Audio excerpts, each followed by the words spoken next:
Silvio Giovine, assessore alle attività produttive e al turismo del Comune di Vicenza, dopo essere risultato 2 anni fa il più votato del centrodestra della città di Vicenza.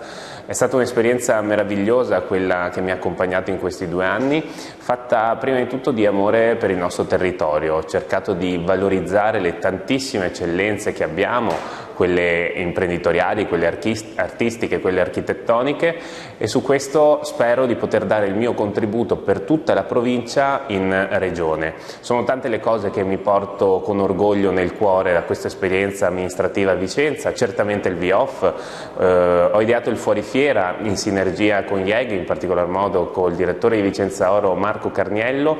Vicenza ha la fiera dell'oro più importante al mondo, ma non ha mai avuto un fuorisalone che facesse apprezzare idealmente ai 30.000 visitatori e buyer di questa kermesse internazionale il nostro patrimonio, il centro storico della nostra città, che è diventato in questi 2 anni di fatto un nuovo padiglione della fiera.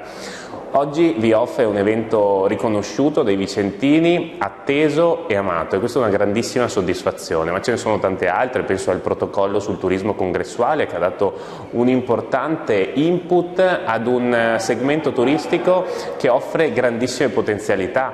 Penso alla gestione dei plateattici durante il lockdown. Siamo stati la prima città a liberalizzare i plateattici, nonostante ci troviamo in un centro storico patrimonio UNESCO, e quindi ogni pratica prevederebbe un'istruttoria importante con la sovrintendenza. Siamo andati avanti e abbiamo messo al centro le esigenze dei nostri esercizi pubblici, bar e ristoranti.